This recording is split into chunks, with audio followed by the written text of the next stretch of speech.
Boys, another podcast. Ready to go? Always, man. Absolutely. Yeah, looking forward to it. Mate, I think Okay, before so we we've start, got I some think the really good people love it. questions, and a lot of them relating to the bodybuilding industry. And then we've got some good comp prep ones too. So we're going to move through them Yeah, but and get them all done. let's just give the people what they want. 2 days out, man. Let's give everyone a Michael Trimboli 2 day out update. Obviously, Scott and I know how you are, but I think it's really good for people to hear where you're at.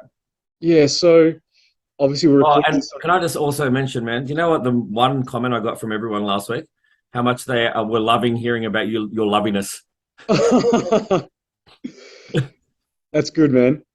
As I said, free hugs on comp day. Anyone wants one? I'm going to have a tan on me, so don't wear anything white.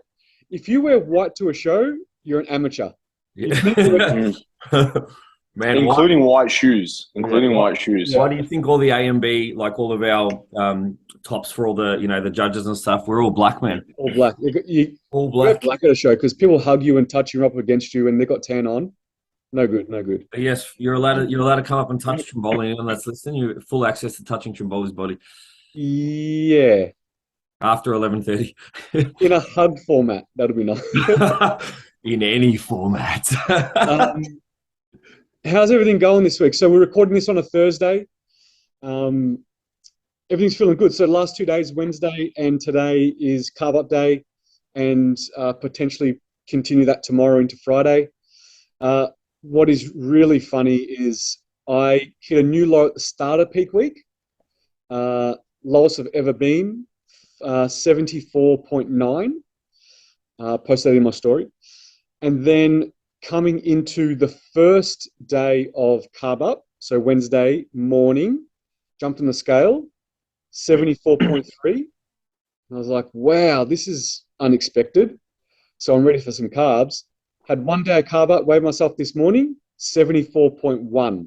So weight is down again, even after my biggest carb up day. So send photos to coach, send him all the information he needs. Hopefully get some feedback to see what or if anything will change. But other than that, I'm feeling good, feeling ready. Been practicing posing, know how I'm going to execute, and I'm excited, man. It's been 11 years since I competed. I'm on at 11 o'clock. Don't know if that's a sign. Yeah, it's nice, isn't it? I'm ready. What are you doing with the beard? What's the go? What's Leaving the it. I'm just going to trim, just make it nice and neat and tidy. Yeah, nice. I was telling one of my clients today, it's like, I really appreciate females because all I've been doing all week is hair removal, which I don't have much anyways, moisturizing and exfoliating. Yeah, you're not really a hairy Italian anyway. Nah, not at all. Yeah. And it's a laborious process, but I feel so good. Like your skin feels really good. It feels really smooth. I'm like, if I could just lay there and someone do it for me in a non-weird way, Yeah.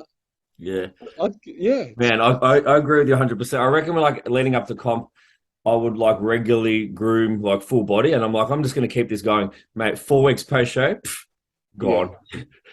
I'll Luckily, see you again in we 6 don't months. grow real fast, man. Yeah. We're lucky. But yeah, that's how peak week is going so far. I'm ready to go. Got my 10 tomorrow, Friday, and then 10 in the morning at the show. Be there for the athletes meeting. Get my food in, my pump up. I know the plan. I'm all prepped. I'm all good to go. It's exciting, man. We can't wait. Yeah, it's gonna be awesome. Very excited. Yeah, it's going to be good. And that leads us to the first question that we got asked was, how are we all feeling about the A and B show on the weekend? So you know how I'm feeling. How are you feeling, Scotty? Who do you have, Scotty? So I've got Wayne and Tyler doing. So Wayne's doing fitness and Tyler will be doing classic. Mhm. So, yeah, the rest of my team, some of them were just not quite where we want them to be, and a couple of other ones we had penciled in NBA, and they're doing nationals and things like that. So it's a little bit more financial. But the two guys that I've got, 100%, they're ready to rock. They're very excited. So, like you, Trimboli, I'm also. I mean, even though I'm not competing, I kind of live vicariously through my athletes. I think that's when you're so invested in your athlete's success, you kind of feel like you're riding as well. So, similar to you, looking at check-in photos early this morning, really happy with what I'm seeing, and I'm just excited for it. To be honest, I haven't been to an A and B show in, I'm going to say since maybe, I think the last one I went to was at La Trobe University is when they held it out there, which That's what I did mine. That's so long ago. is it really? Is that what you did? Yeah, okay. Bandura. In Bandura yeah, Latrobe. Bundura. Yeah. That would have Wow. been in 20. I think I had a bodybuilder there and a fitness. I think it was maybe 2020. No, sorry, it would have been 2014, maybe.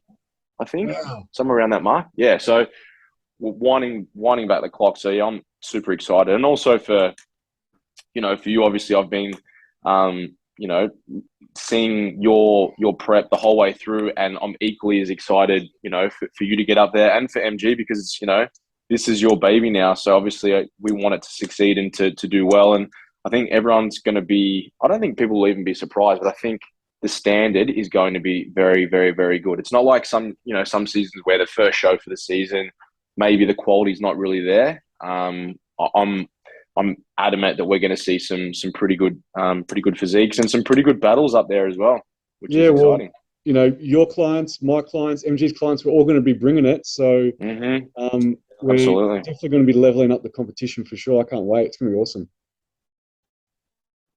Very exciting. How How about are you you? feeling, Who have MG? you got, Yeah. MG? Yeah, Who have you man, got in there?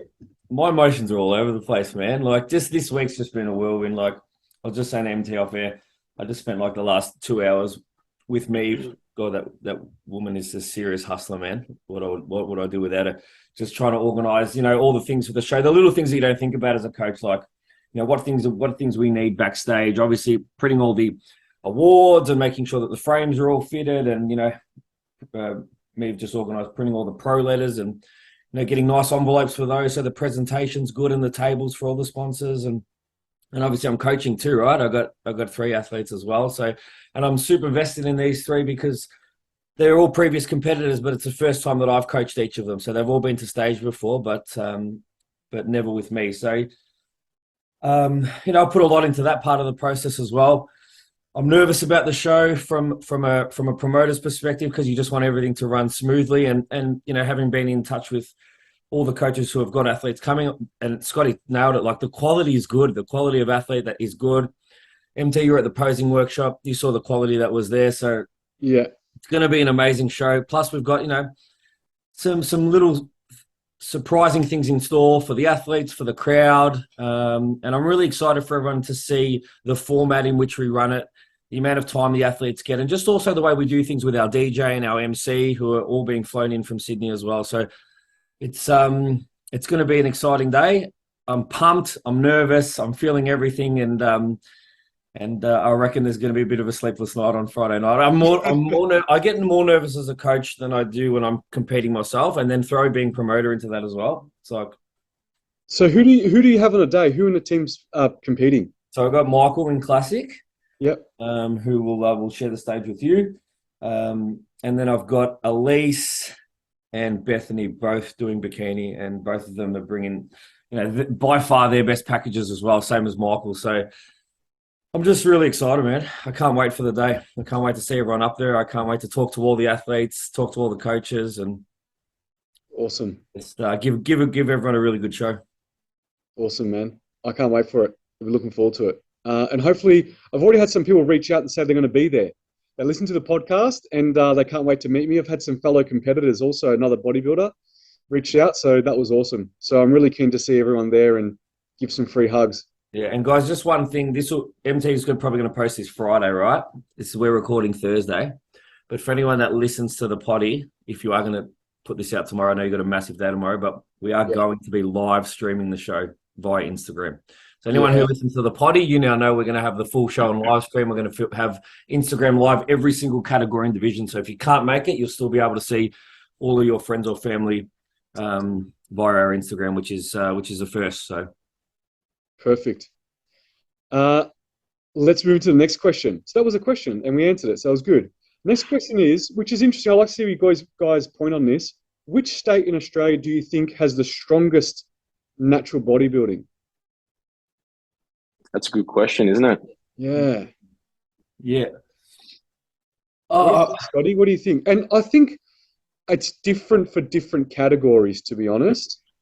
What do you think? Yeah, Scotty? I agree. I think I think it's definitely context dependent. So, for example, if we look at categories, I think there's no denying if we're talking bodybuilding, Queensland pretty much has that on lock, and I'd say that that's majority because B obviously is from Queensland, and he obviously has a very big following up there, and a lot of his athletes are obviously from New South Wales and Queensland, and they compete there. But I just think in general, Queensland, I don't know whether you guys, even when you holiday there, I feel like their sport, I mean, they don't really care about Aussie rules, but fitness is a sport for them. So the culture around being fit, active, healthy, even in just the normal commercial gym setting, it's different to what it is in Melbourne. So I feel like it's a lot more, I don't know whether trendy is the right word, but a lot more people are involved in that aspect of it. I think Melbourne's definitely growing in Victoria, but I think in that sense, probably Queensland would have it covered. I think in figure, definitely it's Queensland because, again, bodybuilding as a whole, that culture is very, very solidified up there. But for the rest of it, I know maybe I'm a little bit biased about Victoria. I think that I think it would be between us and Queensland. I think we both probably we're the two biggest states numbers wise. Not to say that there isn't any quality that comes out, but in terms of like net volume, our shows are probably the biggest in terms of the volume of competitors. But again, I think it just depends on each category. There's some phenomenal athletes in Victoria. There's some phenomenal athletes all over Oz. But if I had to really pick it, I reckon it's probably Queensland probably has us covered. If I'm being brutally honest. Yeah, if I was to kind of categorize it, you'd say muscle categories, Queensland, model categories, men and female, probably Vic or New South, to be honest. Yeah. But I went to the Nationals, ICN Nationals, in Sydney for season A this year. Yeah. WA had some amazing model. That's what I was going to say, man. Category competitors. The West Coast Super Show, the last two times I've sort of looked at the results of that, I've seen some awesome, particularly in the female ranks, man, from the West Coast. Those last couple of WA Super Shows have been pretty impressive as well. So I think it's same as culture-wise, like warmer state, more into fitness, whereas Melbourne and even Sydney is more multicultural. A lot of things revolve around food, restaurant and dining and things like that. There's a lot more things to do, if you want to call it that. A lot more interests people have and hobbies people have. So maybe those sunshine states where there's nice beaches and the sun's always out, people are always looking at being fit and healthy. So maybe that's the reason. Yeah, it's got to play a part, surely. Yeah, for sure. Okay, next one is season A better than season B or vice versa? A lot of Fed questions. Interesting. Yeah. Go on, Andrew. I mean, I think a lot of it depends on the opportunity to potentially receive the pro card. I think that's like a lot of the basis for sometimes a coach's decision. And I think it also, you have to think about what the lead up process is to prep for a show of what season, right? So for season A, you're obviously prepping across summer, across Christmas, across New Year's, which a lot of people don't want to do. I would say from my experience, there seems to be a better volume of competitor in season B.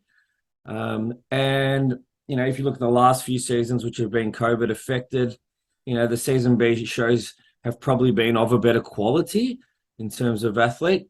But I think if you're looking at the size of the season, I think just a lot of people don't want to prep through that sort of summer and New Year period versus prepping in winter where, there's typically not as much that you're going to be doing socially because the weather's not as nice. And I think that plays a part into it as well. I don't think there's necessarily a better season. So if you're a competitor trying to choose your season, I don't think there's necessarily a better season in terms of quality of shows. I think all the federations offer a great quality of show across both seasons. But I definitely think that there's a greater volume of athlete that do compete in season B. Yeah, I think in general, season B is more competitive because the volume is higher. And also it's normally when they run national shows or bigger national shows or even world titles in season B. And more pro cards are on offer. So normally season B is going to be more competitive. But, season A is leveling up. They've got some great shows in season A. and they're starting to introduce some national titles in Season A with pro cards for certain federations, which is absolutely awesome. And I think it depends on, what season's going to best suit your lifestyle, whether you are someone that needs to be super social over summer, you're not going to be able to prep, or someone that maybe has life events, likes to always go to Europe in June, July, or Bali in February, March. So that's going to, or September, October, that's always going to dictate which season you do too. So you got to pick the right one that's for you. If you want to start, let's call it start small because you're a first timer, then maybe, you go Season A. And if it suits your lifestyle and what you like to do and when you like to prep, and you stick to that. There's another question coming up later whether you should do back-to-back seasons, but so that that's. How about you, Scotty? What do you think about which season, vice versa? Yeah, I agree. I think you both of you make very valid points. I think I personally feel that Season B is more competitive, and it is perhaps harder to say win an overall or win a pro card, and that comes down to, as you alluded to, because the sheer volume is greater. Instead of competing, having 6 in your lineup, you might have a lineup like, say, bikini at the VIX. It's probably going to be like 4 classes of like 20 or something. So, whoever gets crowned Miss Bikini Victoria, it's like you 1 out of 80 or something like that. So versus in Season A, you might have like 2 classes of, say, 10 or 12. So just from that alone, and as you said, the different seasons both have pros and cons. But I think that pretty much sums it up. Let me skip to that question then. So there was a question about back-to-back seasons and whether you should compete back-to-back. And it was more around like female fitness, for example. So more around those type of categories we need to be a little bit leaner and have a little bit more muscle mass. What would you normally recommend or not recommend to do back-to-back seasons, Scotty? I don't typically advocate for back-to-back seasons purely because, again, it depends on the person. If you're a bikini athlete, and again, I'm not hating on bikini athletes, but the level of conditioning is not the same as a female fitness competitor.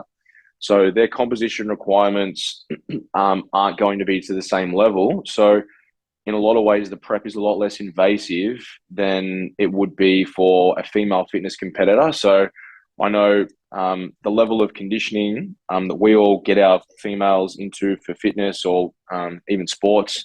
And so in order to do that, there's a recovery window that needs to take place. Now, I think the exception to the rule for me is if you have someone who perhaps is pro worthy, like right on the edge, and say they just missed out, right, by one place. They placed second instead of placing first. And it was just like the feedback was, you've got everything, but you perhaps just weren't, I'd like to see you say maybe a kilo, but more condition, right? Then you might say, if the prep's feeling good, they've been able to eat into the show and metabolic health is good, then perhaps, and they really want that pro card and they don't want to drag it out for another 3 years, then perhaps you might say, okay, well then let's recover you. Let's hang out, say maybe 8 to 14% over, not even, maybe 8 to 12% over stage weight. And then instead of doing a 28-week prep, what we'll do is we're just going to reverse you out. You'll have some time at maintenance, enjoy some flexible eating time, and then maybe say that you'll rein things in and do a 14 or a 16-week prep, and then you can go again.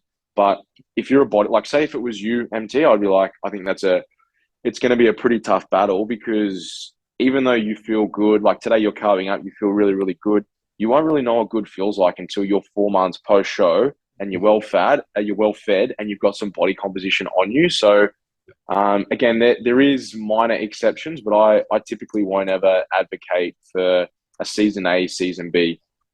If you're going, say, season B this year to season B next year, if you're an advanced athlete, then I can definitely understand the rationale, because if you've sort of reached your ceiling and your years of competitive window is perhaps declining, so say you're like getting into your late 30s, you're like, I'm really only going to be in my prime for another 4 or 5 years, then I don't, and you've got a good amount of muscle tissue, then I would be like, well, why would we waste 2 years having an off season when it's really not going to be that advantageous? You might as well compete while you're in your prime, and you would just place more emphasis on, as soon as the show's finished, recovery a lot faster, a lot more aggressive. and then obviously and then go again.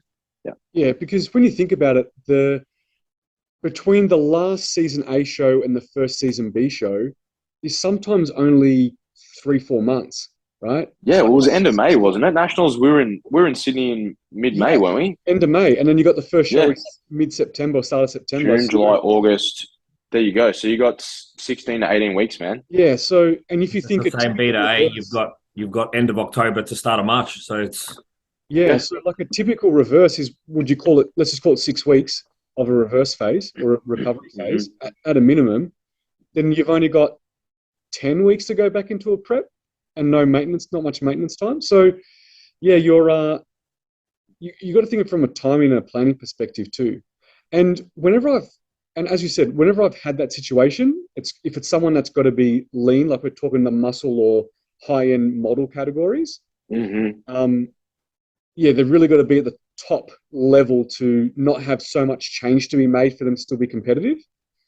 But if you're talking like a bikini athlete or something like that, and they're like, look, for the next 2 years, I've got so much stuff going on in my life, I want to do some more comps. You're like, yeah, okay, bikini, yeah, you Yeah, can put it back to back, no problem. for Um, sure. but yeah, everything that you said rings true 100% for sure. there's literally nothing else you could add to that answer. Yeah. Okay, so next question. Do you think the ICM Pro circuit should spread over multiple federations? So they could have big lineups, like they said, like IFBB, but there's other federations that have big lineups too. So should ICM open up and spread over to other federations, just like AMB does, just like NBA? NBA accepts other pros to compete in their pro show. AMB accepts other pros, and also Miss Fitness Australia or Muscle Mania accepts other pros to compete in their pro show. I think INBA do as well. Potentially, yeah, maybe potentially, yeah. Go MG? What do you think? Let's put it Yeah, what on do you you reckon? first. Yeah, I mean, I just think any opportunity to have a bigger and more quality lineup with more athletes, no matter what fed it is something that should definitely be considered. The other thing for the federation to consider, if you put your promoter's hat on, is obviously opportunity for growth and income as well, which at the end of the day, they're running a business. So, I mean, I think it has multiple positives. I mean, I can't really think about what the major negatives would be other than do the lines start to get blurred as to like how valuable your pro card is because you now can compete with any federation. So, the course to get it starts to potentially become a little less valuable. I don't see that. I'm just trying to play devil's advocate and think about what might be the reason you wouldn't. Maybe, Scott, you might have a reason as to why it may not be viable, but I think it's a positive for the sport personally. Yeah, I don't see how. Like, again, I think if we're honest, within Australia, like the best natural bodybuilding federation is obviously is ICN. So, and I guess we all probably an ICN pro card for most naturals would be at the top of their list. So I think if you were to attain that, like as an ICN pro, I wouldn't have any qualms if I was like if they were going to have a mega pro show of all federations in terms of this person's from AMB or NBA. They haven't got an ICM pro card. Why should they be on a stage with me? That wouldn't faze me in the slightest because if you've gone through those channels and again, if you hold your certain pro card in the esteem that you hold it in, it shouldn't really matter who you're going against because essentially if that's the very top tier that you value, then you're within your top, you're within that top tier, within that scope. So I wouldn't see any problem. And to be honest, I would love that. Having, again, competed in pro shows, I know the pro show that I did in 2020 in COVID the venue was good. It was awesome. But I think in my lineup, I only had like 6 people versus my very first pro show, which was at the exhibition center in 2017. I think there was like 16 or 18 on stage. It was insane. Like to have that, and then the crowd so much bigger. In 2018, it was sort of similar, and there was internationals there as well. So I'm like, if you had 10 or 12 within say ICN, then you had 8 or 10 within both. If you got a huge lineup, because then I think it makes it more exciting too, in the sense that you could make it more. And this is exaggerating and dreaming a little bit, but like with the Olympia, how you might have like an IFBB in the morning show where perhaps, they're going to go through and get an idea of who's who, and then they have first call outs and second and third and so on. I reckon that would be really cool. But I can see how perhaps others may not. But for me personally, it wouldn't bother me at all. I think I would welcome it. And as a business owner, as you said, MG, I think that would, from a revenue perspective, if people were gonna pay entry on the venue, and then even if you said that to watch the live stream it was a $10 subscription, and then that everything got split down the middle, and in terms of judging, you had 2 judges from each fed, and that before you went in, you even got someone, say a consultant from IFBB, to say, okay, this is the criteria that we've all adhered to, and this is how we're going to judge it. Everyone from each federation is happy with that. Yep, sweet. And then they judge it accordingly. And so that way you've got 2, 2, 2, and 2. And then maybe even perhaps put an IFBB judge in the middle, so that if it ever was a split decision, perhaps, they can be the joker vote. Yeah, I think it can be easily organised. Yeah. And there's enough athletes between all. And I think one of the things we see, we might have spoken about it before, is like how many times we see like someone obtain a pro card and then we just don't see them ever again. Like they never hit a state. Yeah, that really annoys me. It's almost like you've got to that point. And to be honest, my opinion is the main reason people do that is because as soon as you become a pro, you basically start at the beginning again, because everyone on that pro circuit is of the highest caliber. And so you're competing against the best of the best. And some people just want that so that they can put it in their IG handle. And it's like, okay, now I'm going to start coaching people because I'm an ICM pro, or I'm going to go and do this. And fair enough if you don't want to do it anymore. But I personally don't understand. I think maybe there should be a clause where you've got to compete every 4 or 5 years. And if you don't, then perhaps, you give it back, so to speak. Because otherwise you're not valid. Yeah, I agree with what you boys are saying. I think there's a couple of things should ICN employ the same rules as the other feds and allow other pros compete in their pro lineup and potentially place in a certain placing and get an ICN pro card, which is what those other feds do, like AMB and etc. So I think the answer should be yes. ICN should allow that same idea, that an AMB pro can walk into an ICN pro lineup straight away, place top whatever or place the top, and automatically get their ICN pro card instead of having to go through the amateur ranks, right? And as I said, it'll make their pro lineups bigger. And also, from a spectator perspective, it's good to see other pros from other federations trying to get their pro card in an ICN pro card in an ICN pro lineup. That's one thing. So I agree. I think that would be a good idea. The second thing is there some kind of super show, which is what you're talking about, where it's like federations come together and create a super show where you've got pros from all different federations, and then they all get judged, and then there's an overall who is the best pro of the best pros of all the pros. That's probably a little bit harder to organize, but it would be absolutely epic. It would be absolutely awesome. But you know what's funny is technically you could have one of those shows at AMB because they allow other pros to compete in their pro show, or NBA, or Muscle Mania, because technically that's what they currently do. You could have a mixture of pros from all federations in that pro show at the moment, except it's AMB judges, or it's NBA judges, or it's Muscle Mania judges. Yeah, well, difference. So if you wanted to have a super pro show that was judged for across all the federations and it wasn't under one federation, then that's a different story. So we can kind of have that type of show right now, but it's under one fed. Yeah, you'd love some agreement and kind of the blessing from every fed to say we're all going to take part in it, not just one doing it and inviting everyone else as pros, because then you kind of look like you're stepping on everyone's toes. Yeah, I reckon that would be the super show. I reckon someone out there's got a good idea. If Tony Lanciano's listened to this, Tony, get on board, mate. That would be insane. And Prep Coach Podcast will definitely sponsor. Maybe I'm going to organise it. Maybe I'm going to organise it. We should do it. I reckon as long as it was in season, because most pros will obviously typically compete season B, because there's normally 2 shows that you can do, the Nationals, Pro Show, and the Worlds. I reckon if you did that, there wouldn't be many athletes that wouldn't jump in, because you're so limited. Like that's the worst thing about being a pro, is that you're so limited with the shows that you can do. You get 1, sometimes 2 shows, which sucks, versus say like as an amateur, you can do this federation, that one there, and then most of them will have multiple shows. So you do the amateur and the national. So you spend all that time dieting. I think you should get as much time up on stage as you can. Yeah, and what they should do is, and they were coming up with some ideas, is if you're the overall winner of this super show, you automatically get a pro card from every single federation. Like if you're only an ICM pro, but then you go and win this mega show and you beat A and B pros, NBA pros, Musclemania pros, you automatically get a pro card across all the feds. You know, like you're a 4-time pro card holder.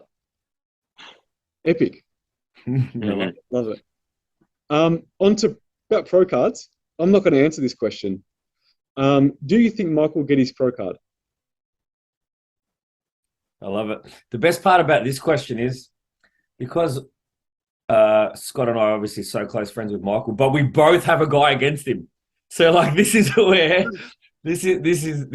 it's like, you know, for us, there's going to be so many emotions having him up there. Does Michael have a pro-worthy physique? 100% he does.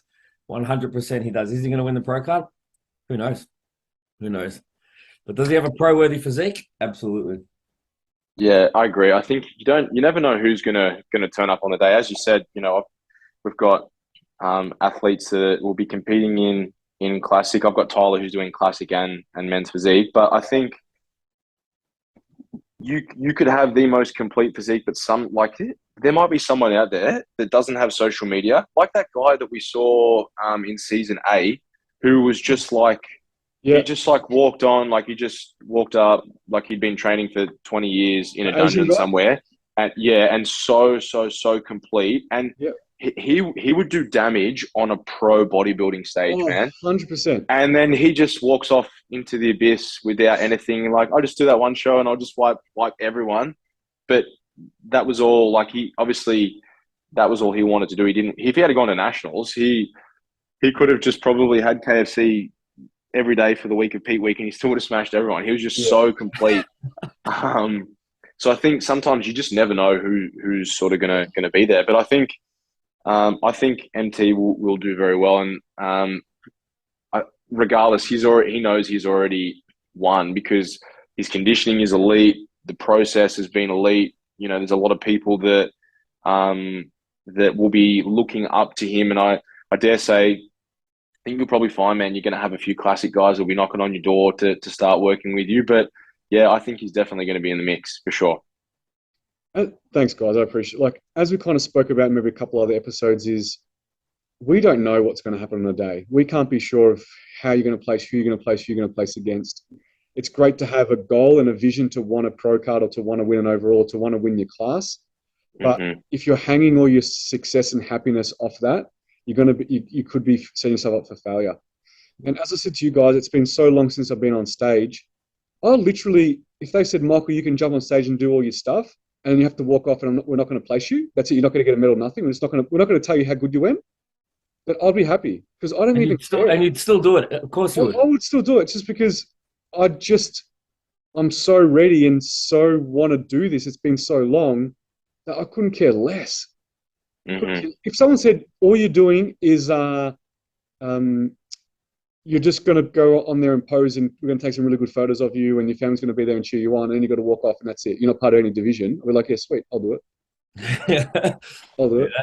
Look, and that's a sign of just an elite level athlete, man. Like, it's so in love with the process, so dedicated to the process, and then you got to think also, like, you know, different federations have different judging panels that have different criteria, and you might 100%. Be amazing in one and not amazing in the next. So you just got to be happy with what you've brought to the stage and know that, you know, Michael was better than he was 11 years ago, which is undoubtable. And the thing is, too, I was telling this to a client the other day, is back when I was doing bodybuilding 11 years ago, getting a pro card was real hard. Actually, you couldn't even get one in Australia. You had to go overseas, right? So for me, the way I look at a pro card is still like back then. They're really hard to get. They're really prestigious, and it takes you years to get one, like years. So for me to just go, I'm going to walk into this season and just get a pro card, in my head, I know it's not that easy. It shouldn't be that easy. And I still got my old school mentality, whereas this thing could take years. I might compete 5 times before I get my pro card. Back then, people used to take years to get their pro card, and it was a big deal, and they had to go international to go get it. So I've still got that mentality. So I'm not. That's just the way I think. I don't think it's something that I can easily grab and easily get. So if I don't get it, I don't mind. Yep. And that's an example of anyone that's competing for the right reasons and having the right mindset. I think there's too many people that perhaps jump into this sport and straight away their goal, I want to win a pro card. You've never done a show before. Like you got to pay your dues. Unless you have been training for 10, 12 years and you are a genetic freak and it's just like it's one of those things. It is like it's a solar eclipse. It's extremely rare to get your pro card in your first season. So that should not be your sole focus. It should be, I want to present the very best I can. I want to have, a really productive prep. I want to conduct myself like a professional. And then majority of the time, you'll learn so much from that first prep, and that will then give you a platform to launch off perhaps the second prep or the third or the fourth to go down that path. But at the end of the day, yeah, you've got to be competing for the right reasons. And I think if you have the expectation of solely getting a pro card and that determines whether your prep was successful or not, then I think you're going to be disappointed regardless. Yeah, and we never set our clients up for that expectation either. Yeah, we know that's a recipe for disaster and post-comp blues for sure. Yeah, that's right. You can be in the mix, like we're just saying. He's absolutely going to be in it. And I've got clients that you're absolutely going to be in the mix, but at the end of the day, it's a subjective sport. You just don't know who's going to turn up. So all that we can do is control the variables in our own backyard and make sure that you leave no stone unturned, and then you just leave it all out there. But regardless, you know that you've given your best, as cliche as that sounds, and what will be. Yep. Awesome. We'll see what happens. Mm-hmm. Exciting. Okay, next one. Do you think online coaching is saturated? Has it been diminished? So I might start this one because I probably do more online coaching than you guys do. And I just want to simply say that the cream rises to the top. And there's so much business and clients out there. No one should be worrying about how many online coaches there are out there, because there's plenty of business to go around. And if you're good, you're going to get business and you're going to be successful. Yeah, has it been diminished? Is there too many people that say that they're coaches? And is there crappy services and people having crappy experiences? 100%. Whether you allow that to affect you and your business and for you to get upset about it, because I know a lot of people out there that are starting off, they're upset about all the negativity in the industry, the saturation in the industry, and they're spending their time myth busting all the time and trying to discredit what other people are saying online. I'm like, stay in your own lane, put out good content, clients will come, you'll get business, you'll rise to the top. Don't worry about how many other coaches there are out there and the shit they're fucking saying online, because eventually they'll all get found out and people will come to you. So that's my feeling about online coaching. There is a lot of online coaches, but just don't worry about it. If you want to be an online coach and you want to make this your lifestyle, your business, just become good at your craft and just present that to everyone else. Yeah, and just be willing to keep being educated. And there's always going to be horror stories, but that's not just this industry. It's like every industry. I know the fitness industry gets a bad name, but there's also some freaking amazing coaches out there, right? Like if we just think about Victoria alone, we've got a lot of relationships with a lot of good quality coaches who, are educated. We respect them. They're putting out good content. They're protecting their clients. So there's just as much of that as there is, of coaches who are potentially not spreading the right word or message. And I just feel like you're going to get that everywhere you go. So we've said this before, right? If you're looking for a coach, do your research, look for evidence in results. If there's no evidence in results, doesn't mean that they're not going to be a good coach, but maybe you just need to do a little bit more of a research, because sometimes people just need an opportunity to prove that, they can get you where you want to go. So like, obviously for us, we're established, we've been around for a long time and we've got a lot of proven history, but that's not to say that there's not also coaches out there who, are educated and just need an opportunity too. So just don't pigeonhole everyone. Mm-hmm. Yeah. This leads to a really good next question. My coach has recently changed his strategies to something you guys have been saying all along. I think your podcast is helping other coaches. Does that bother you when you get nothing for it? And I think I'm actually really happy that they're doing this. I'm really happy that if what we're saying is helping and it's leveling up the industry, it's awesome. That's exactly why this podcast is here, is to educate people, educate competitors, clients, people that want to get into bodybuilding. It's exactly why we're doing it. We're doing it for free. We've got nothing to hide. It's not going to affect our business. As we just said, there's plenty of business out there, right? And we'd rather people have an amazing experience and love bodybuilding and love the journey and have awesome competition on stages that we have to compete against also. I'd rather that than to hide our secrets and not display them to the public. So I'm really glad that your coach is leveling up, is taking some of the things that we're saying on board. And that's just going to help you, isn't it? Right? That's just going to help you be a better competitor and enjoy this sport more and have a better experience.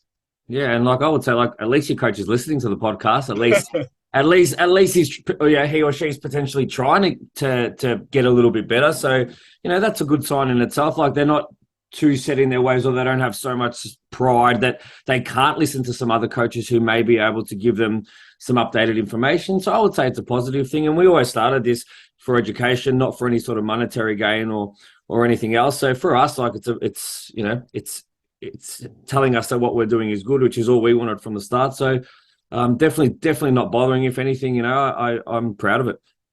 Yeah, and we did what that coach is doing right now. Exactly. Still do. I mean, and we still do. Yeah, I listen to heaps of podcasts and learn from other coaches and educate myself. So, love it. Yeah, I think the moment that you think that you know everything is the moment that you are officially leveled off. So you have to, like, you don't know what you don't know. So, and I think each year, we've spoken about this on previous podcasts, it's funny how each year you acquire, or at least I know I do, you acquire new knowledge, that there's more research that comes out because the sport is growing. And so you have to keep upskilling, because if you don't, then obviously you will get left behind. And these days it's so easy to get access to quality information, YouTube, podcasts, so much free research paper. And then obviously as a result of that, there's also subscriptions to some of those, those top minds that are within our industry. And obviously, they're releasing great content on a weekly or monthly basis. So yeah, it doesn't bother me. I think it's a good thing. It's only going to increase the participation rate within the sport, because if more people have a good experience, then they're likely to advocate it to others, and then it grows. And then the more numbers that you have, obviously, the more availability that you potentially might have to acquire new clients. And then the long-term result goes back to what we're saying: bigger and better pro shows. Yeah, just bigger shows in general. Yeah, we want more people in the sport. 100%. Mm-hmm. All right, let's move into some nuts and bolts. Some comp prep questions. So during peak week, is it a good option to increase your vegetables, such as carrots, broccoli, capsicum, whatever, to fill you up when you're hungry?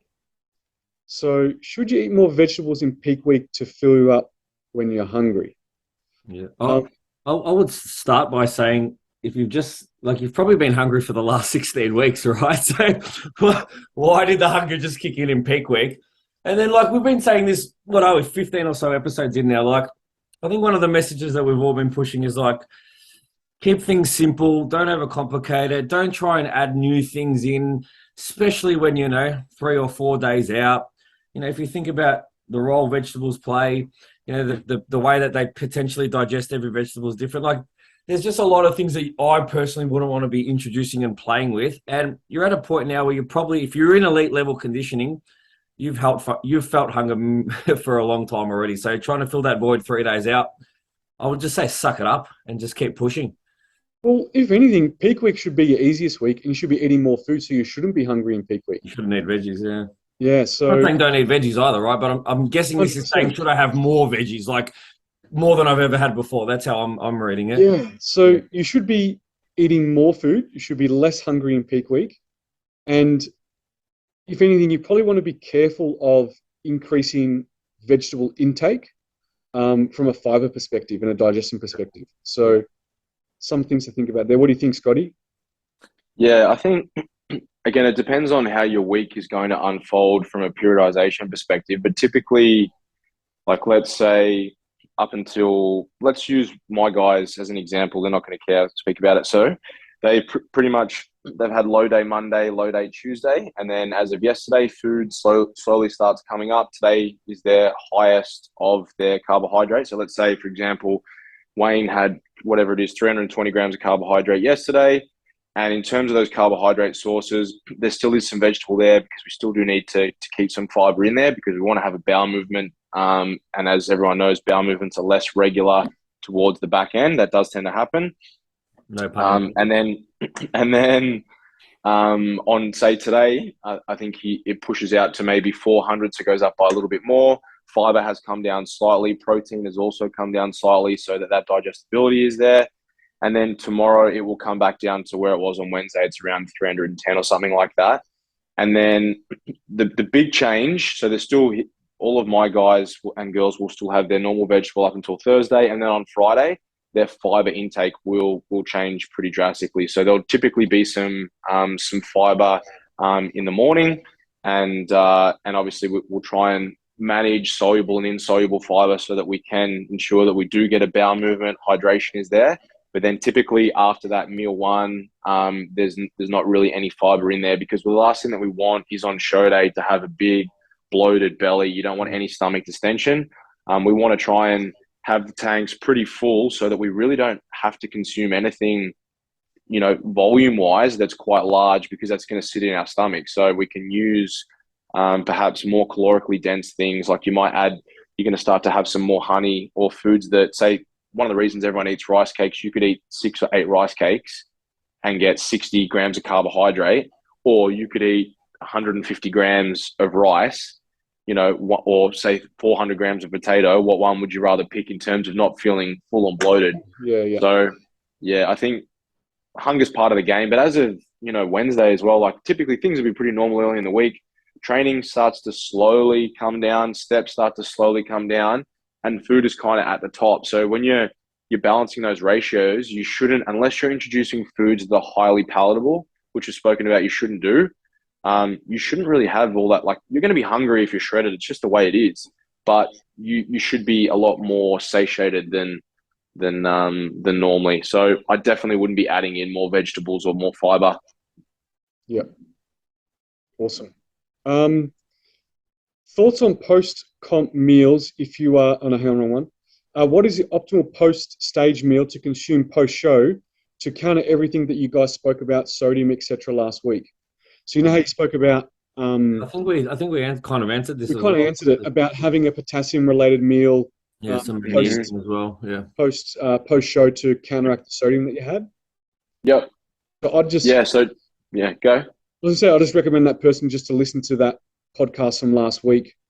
But they're asking, what's the optimal meal? I don't know. Do you want to give an example of a meal, Scotty? I don't think it's anything that's necessarily you've got to have this versus having that. Just like we said, get some potassium into you, hydrate well. I would also take some potatoes, coconut. Yeah, some potato. Coconut water is easy because obviously, firstly, you're getting in some hydration as well. So we want to take in water. Coconut water is good because it's got potassium, but typically, even just all of my guys have a banana that they, as soon as they're done, they'll have their banana, they have their magnesium tablet, and then their meal will typically just have some potato in it, and they'll hydrate well, and granted they'll have gone and trained, and then that's pretty much going to be fine. So some potato, and then get some. That's not to say that you have to have potato. You could have a banana, and if you're hydrated well, you might be okay. Again, if you're a bikini athlete, I think it's different if you're someone like, say, MT, who's a bit bigger, you got a bit more muscle mass, and if you're pushing in perhaps a little bit more sodium right before you're about to go on, then maybe you might need to take in a little bit more potassium.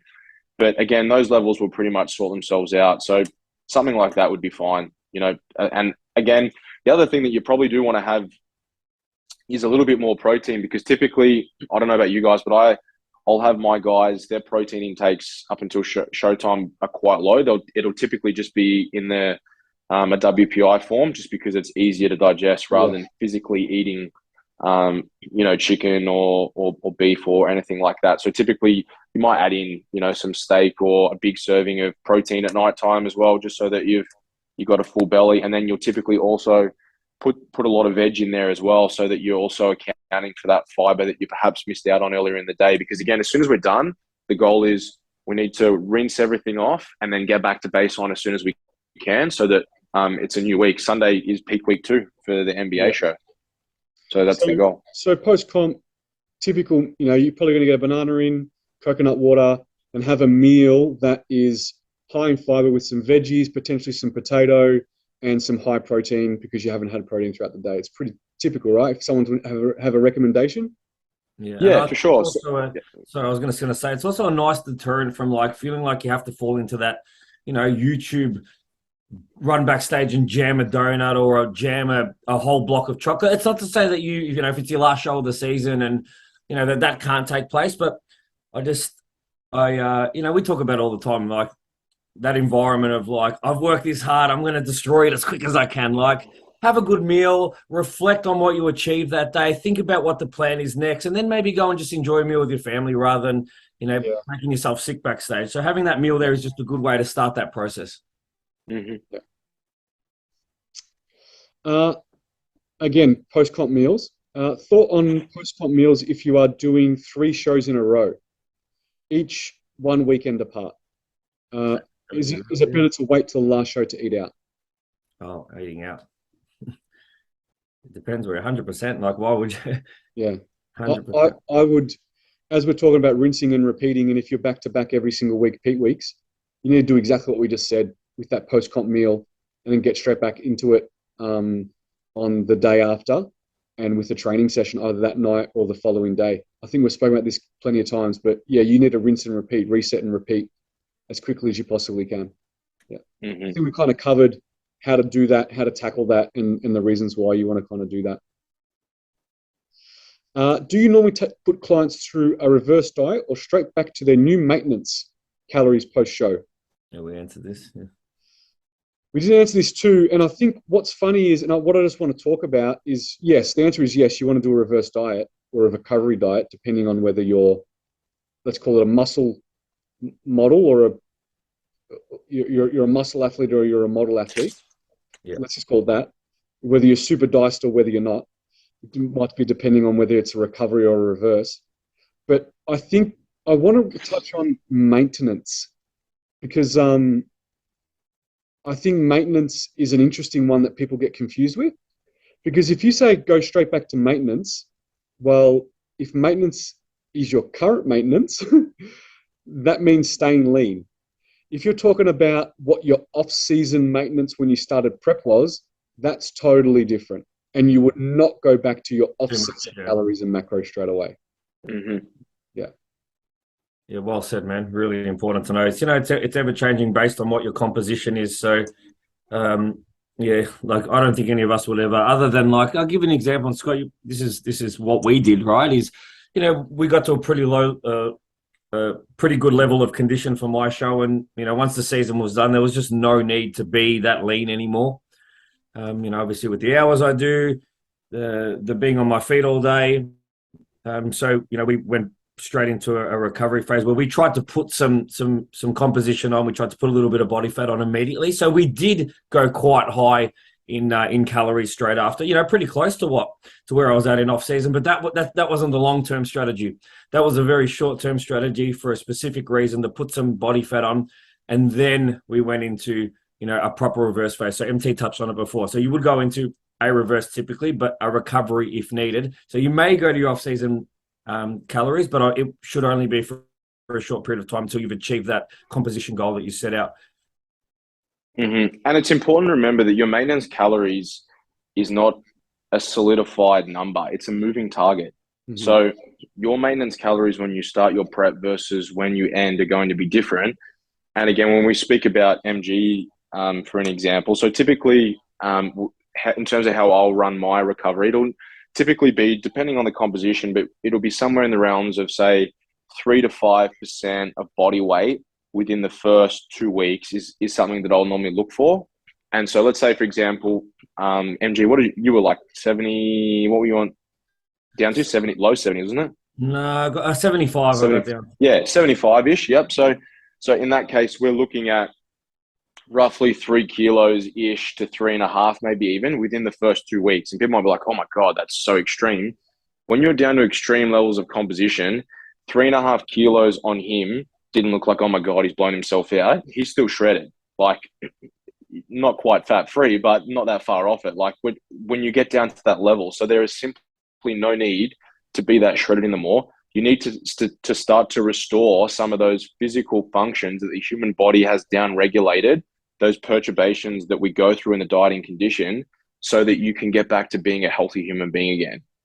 So that's why we'll typically do that. And then obviously from there, you would put in place a bandwidth rate of gain. It might be from there, we want to gain 4 kilos over the next 5 or 6 or 6, 7, 8 weeks, whatever it might be. You'll have a bandwidth of weight to gain, and then your calories will change as we go. So like we saw that with you, where we had to push them up quite quick, and then we actually had to bring them down again after, like, I don't know, 8 weeks or something, because we still wanted to gain body composition, but not at the same rate as what we initially did at the start, because then we're just getting unnecessarily fat. So you might go from gaining 800 grams or 4 kilos in the first 2.5 weeks to then after that, you might only gain 6 kilos in 12 weeks. And then after that, you're gaining a kilo every month, and so on and so on. So the rate of gain slowly diminishes as you transition out of the recovery phase. Perfect. Awesome. Can your body get used to low calories and not respond? I've been on super low calories, too ashamed to say how many, with 4 by 30 on the stepper and 5 days of training, and nothing has moved. I'm a few weeks out from my comp. This is my second time competing. So obviously they're on super low calories. They're too ashamed to say. They're doing 4 by 30 cardio and 5 days of training, and nothing's happening. What does she do? What do we do? Can the body stop responding? Well, what she's referring to is metabolic adaptation. So that is when your body acclimates to its energetic environment based on its energy intake and its energy demand. So obviously, think of the easiest way to explain getting shredded is you've got two systems: a system that you take from and a system that you give back. So the deficit is obviously you're taking from that, and typically we give back with our nutrition. But let's say, for example, I don't know, say for easy math, she was on 1,000 calories, which is super low.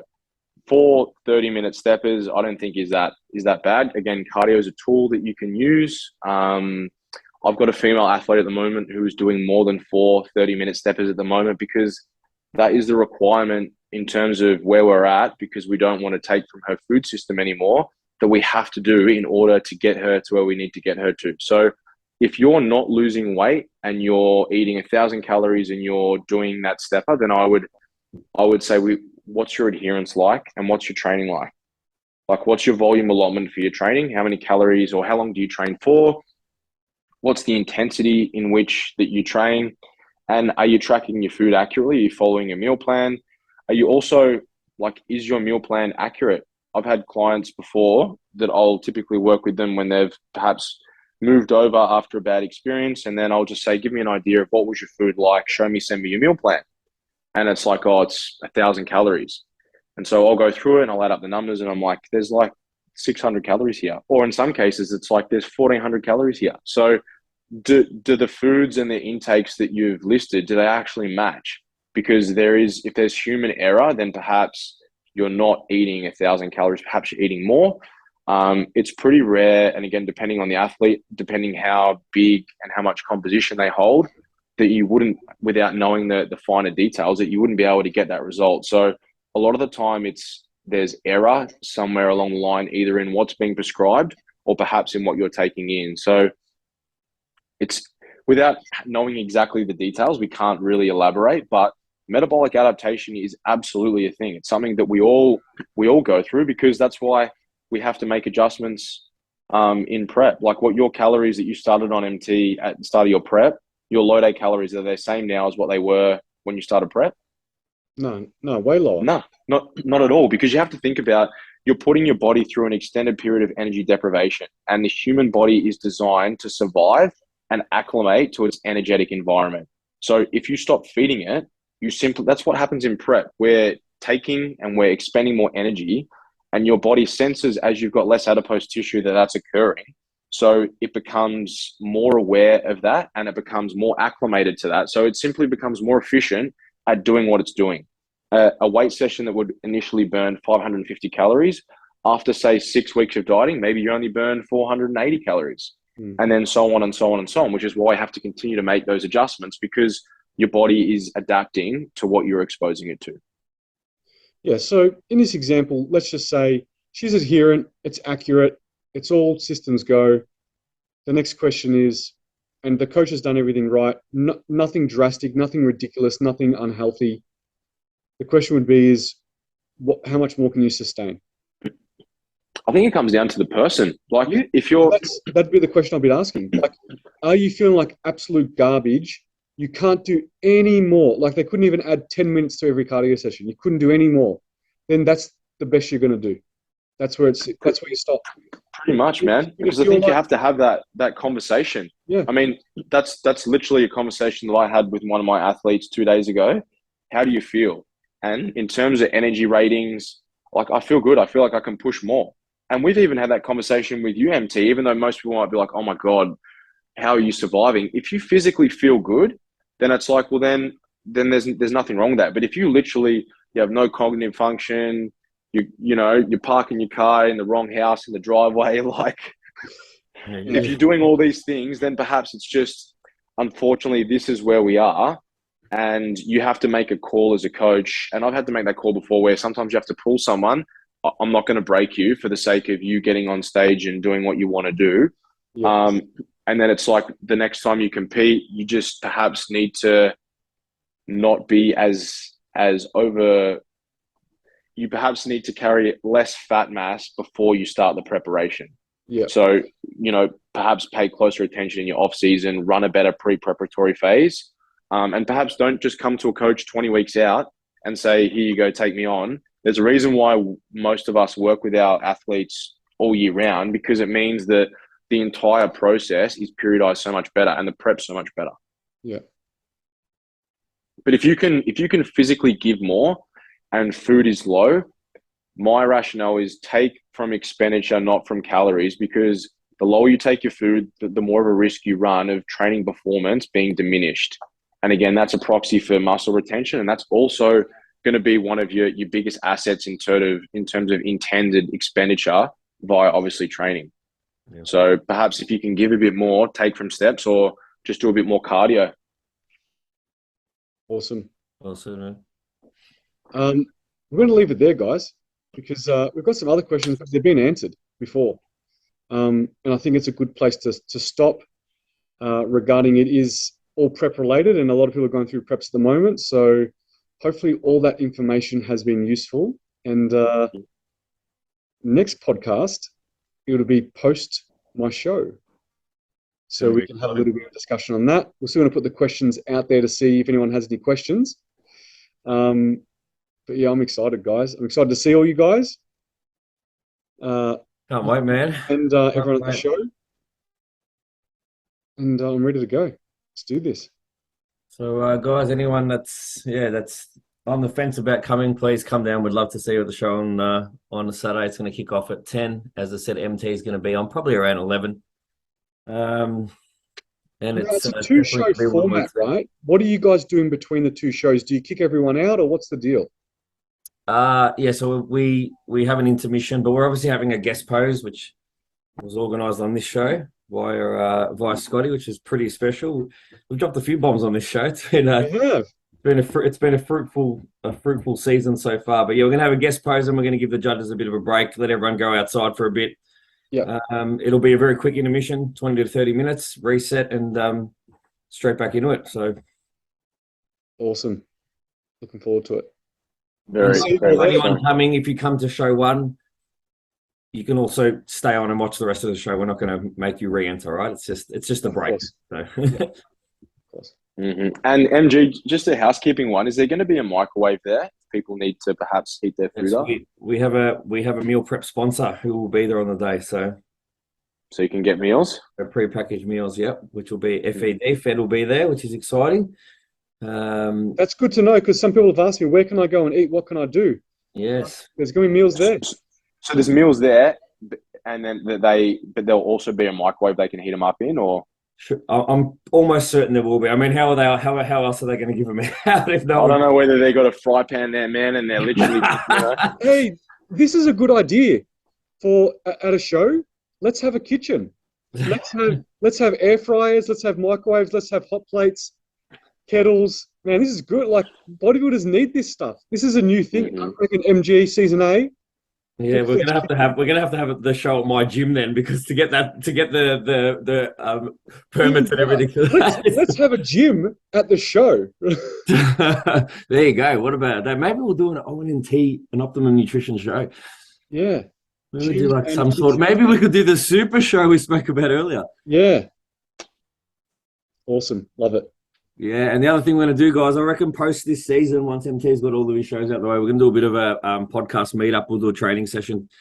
So anyone who follows us, we're going to probably do it at mine or Scotty's or whatever, and we'll just have everyone come down and we'll all train together, and you can ask us questions in person, and it'll be a fun day. Invite all the viewers to come down and listeners to come down and meet if they want to meet, ask us questions, hang out see with how us. we train. Be good. Sounds like a good idea. yeah, absolutely. Awesome. All right, guys. Awesome, guys. All right, boys. Until Thanks. Saturday. See you in a few days. See you, mate. Thanks, Sam. See you, Good luck, boys. brother. Thanks. Take care.